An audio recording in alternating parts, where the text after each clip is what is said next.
बहुत समय पहले की बात है। एक घने जंगलों के बीच पहाड़ की ऊंची चोटी की तलहटी में एक गुरु का आश्रम था।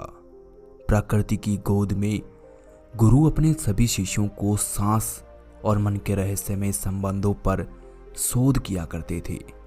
गुरु खुद भी एक योगी था। उन्होंने अपने कई वर्ष हिमालय की गुफा में साधना करते हुए बिताए थे, जहां पर उन्होंने बहुत से सूक्ष्म मानवीय आयामों को गहराइयों से समझा था। और अब वो अपने शिष्यों को सांस में छुपे हुए इस विज्ञान के जरिए ब्रह्मांड और मन के संबंधों के प्रति प्रेरित करना चाहते थे। गुरु इस बात को भली भांति जानते थे कि ईश्वर ने हमें इस धरती पर दिनों की गणना के हिसाब से नहीं भेजा है, अपितु हमारी सांसों की गणना के हिसाब से भेजा है।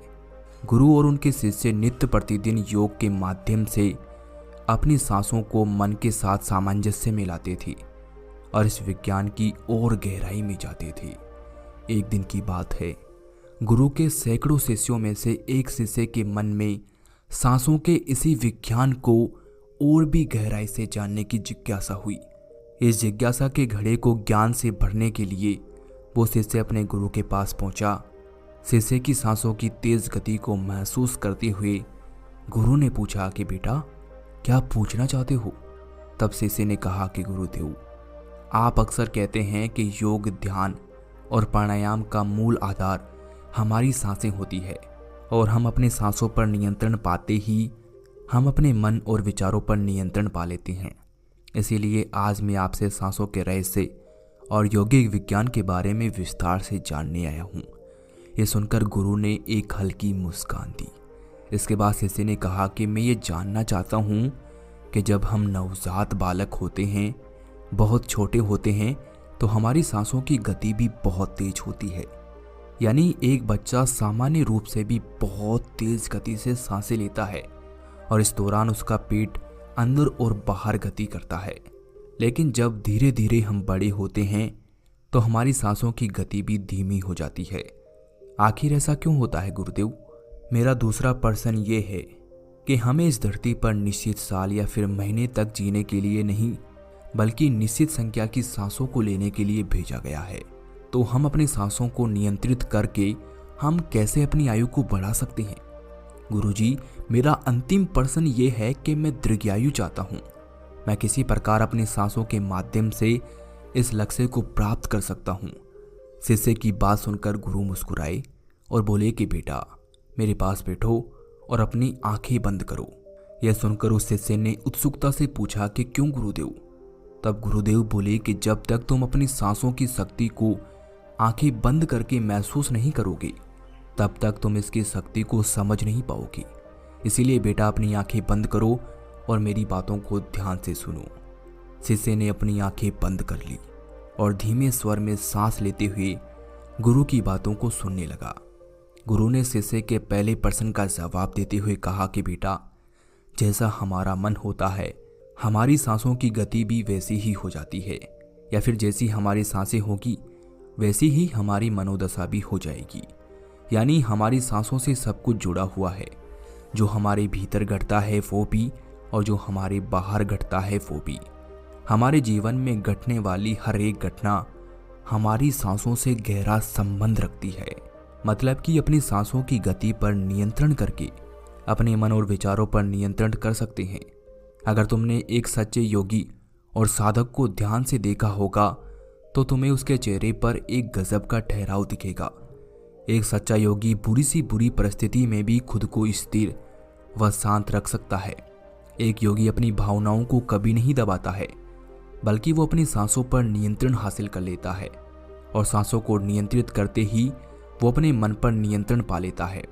और जिस मनुष्य का मन अपने नियंत्रण में होता है, उसके पास उसकी सभी समस्याओं का समाधान है।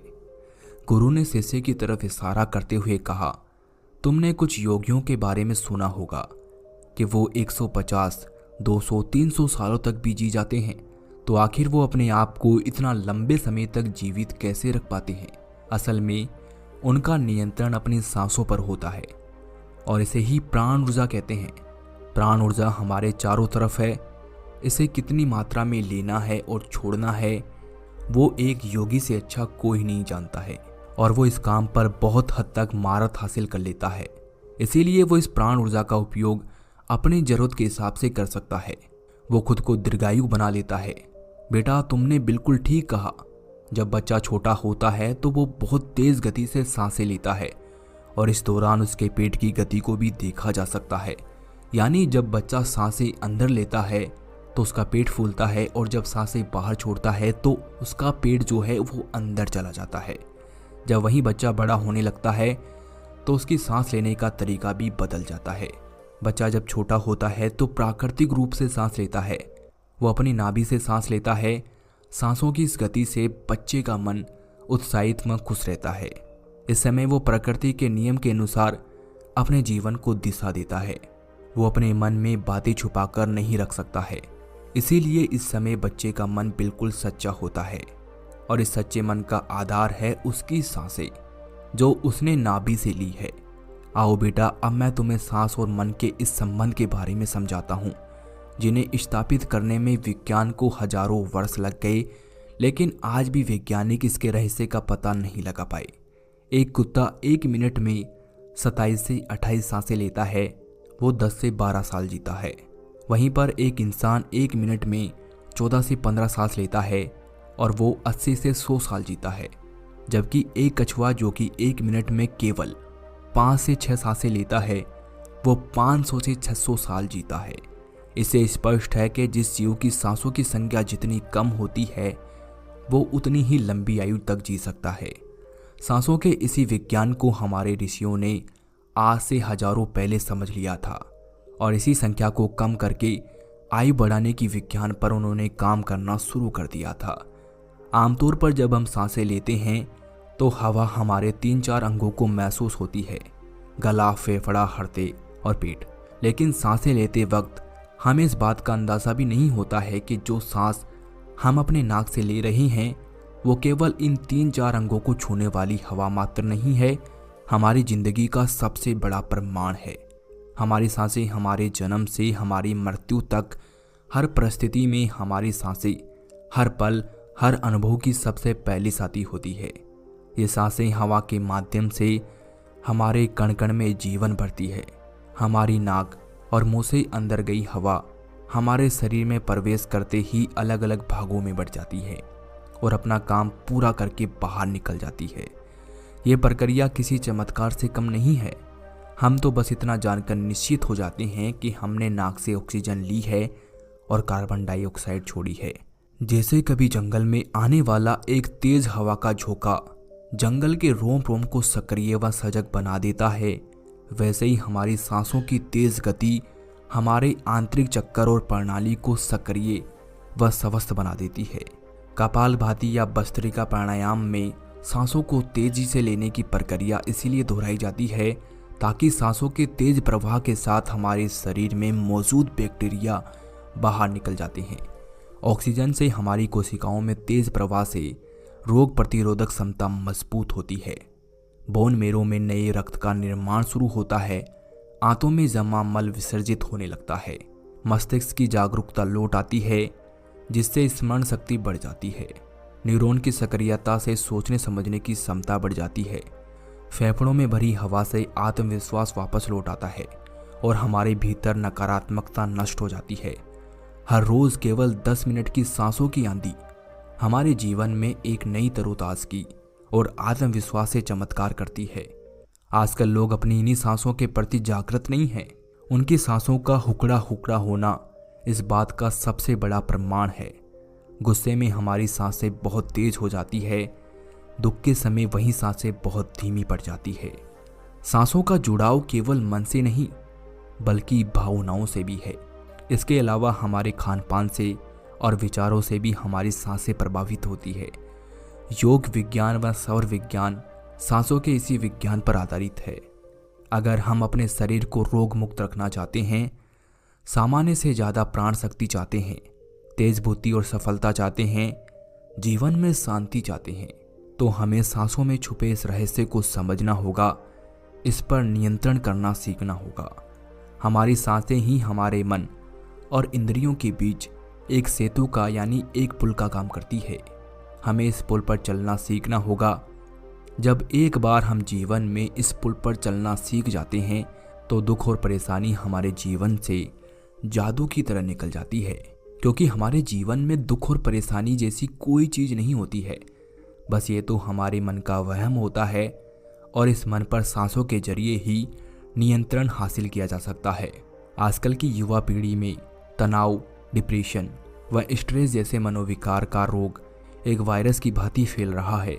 इन विकारों को दूर करने के लिए ये सबसे कारगर उपाय है अपनी सांसों के जरिए मन से जुड़कर उसमें बस नकारात्मकता को बाहर निकालना है। बेटा, तुमने पहले पर्सन में बच्चों की सांसों का जिक्र किया था। मैं तुम्हें एक बात फिर बताना चाहता हूँ कि एक बच्चे द्वारा सांसें नाभि से ली गई थी। तेज गति वाली सांस से उसका मन हमेशा निर्मल बना रहता है। उसका किसी से भी राग द्वेष नहीं होता है, क्योंकि इस समय वो प्राकृतिक रूप से सांसें लेता है। न ही उसके मन में किसी भी प्रकार की नकारात्मकता या कोई विकार होता है। यहाँ तक कि अगर कोई उसे डांट फटकार भी लगा दे तो अगले ही पल वो उसे भुलाकर फिर से हंसने खिलखिलाने लगता है। प्रकृति ने हम सबको अपनी नाभि तक धीमी और गहरी सांसें लेना सिखाया है, लेकिन हम अपने जीवन शैली में अस्वाभाविक बदलाव करके अपनी सांसों को सीमित कर लेते हैं। इसकी धीमी गति को तेज कर दिया है। हम नाभि तक नहीं बल्कि सीने तक सांसें लेकर बाहर निकाल देते हैं। उस प्राणवायु को हमारे आधार तक जाने ही नहीं देते हैं, जिसका नतीजा ये होता है कि हमारा जीवन नकारात्मक चीज़ों से भर जाता है। हमारी सांसें जितनी गहरी और लंबी होगी, हमारा जीवन उतना ही सरल और शांत होगा। जानवरों में 6 इंद्रियां पाई जाती है, लेकिन मनुष्य में 5 इंद्रियां पाई जाती है। हम अपनी सांसों से इस छठी इंद्री पर भी विजय हासिल कर सकते हैं। छठी इंद्री होती है कंपन को महसूस करने की। हमारा शरीर 1 मिनट में 14 से 15 बार सांसें ले सकता है, लेकिन अगर हम सांसों की संख्या को घटाकर 11 से कम कर देते हैं तो हमें भी कंपन महसूस करने की शक्ति प्राप्त हो सकती है। गुरु अपने शिष्यों को सांसों के इस विज्ञान को समझा ही रहे थे कि इतने में ही कहीं से उनके समक्ष एक हुकार शेर आ गया। शिष्य तो आंखें बंद करके पूरी ईमानदारी से अपने गुरु की बातों को सुन रहा था और वह इस विज्ञान को समझने में अपना ध्यान लगा रहा था। इसीलिए उस शिष्य को शेर के आने का आभास नहीं हुआ। आशय की बात तो ये थी कि उस शेर ने गुरु और शिष्य दोनों में से किसी पर भी हमला नहीं किया, बल्कि चुपचाप सिर झुकाकर गुरु के समक्ष बैठ गया। गुरु ने शिष्य को आंखें खोलने का आदेश दिया। शिष्य ने आंखें खोली और सामने एक हुकार शेर को पाया तो एक पल के लिए वो भी डर से सहम गया, लेकिन गुरु के साथ होने पर उसका डर समाप्त भी हो गया। इसके बाद गुरु ने कहा कि बेटा, अपनी सांसों में छुपे इस रहस्य को समझने की राह में जब हम आगे निकल जाते हैं तो इतने समक्ष हो जाते हैं कि हम प्रकृति के अन्य जीवों से, हम अपनी सांसों और छठी इंद्री पर प्राप्त की गई विजय से संवाद कर सकते हैं।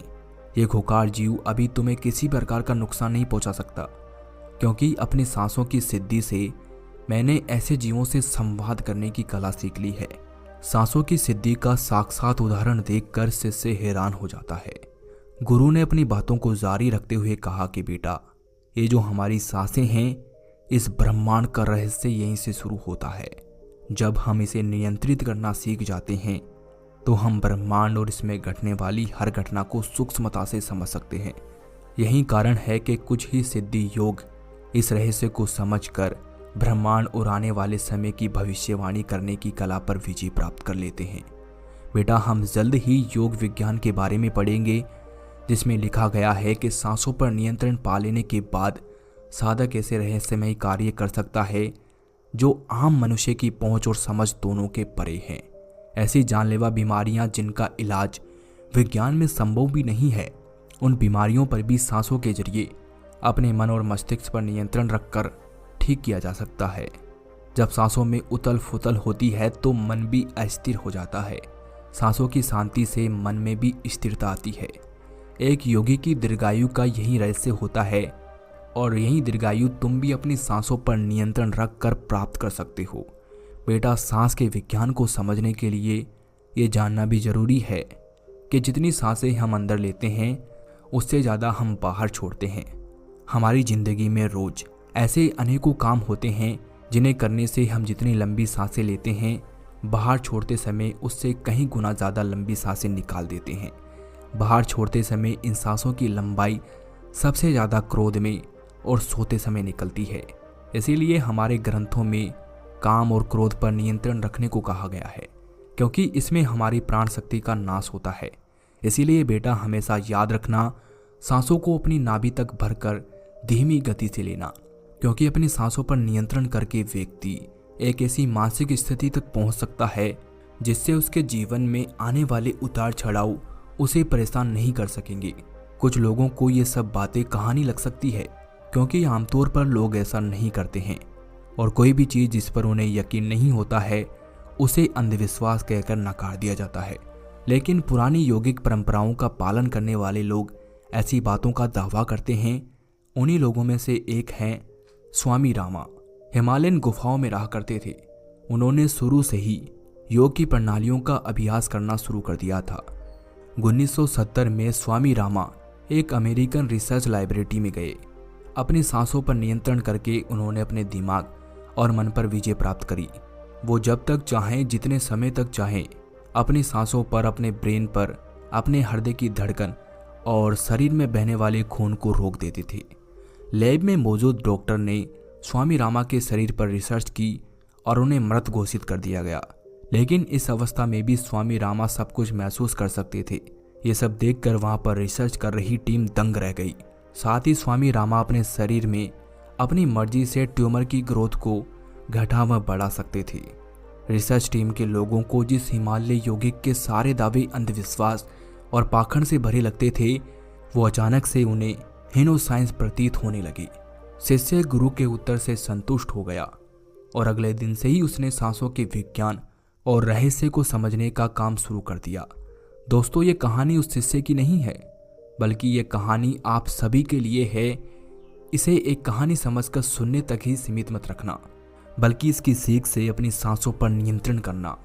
हर दिन अपनी सांसों के प्रति थोड़ी सी चेतना से आप अपने जीवन में आने वाले उतार चढ़ाव से परेशान नहीं होंगे। दोस्तों, आपकी सांसें आपके जीवन का सबसे बड़ा प्रमाण है। प्रकृति का सबसे कीमती उपहार आपके पास है। इसकी देखभाल करना आपकी जिम्मेदारी है। आप अपनी इस जिम्मेदारी को पूरी निष्ठा से निभाइए। ये वीडियो आपको कैसा लगा कमेंट करके बताएं। धन्यवाद।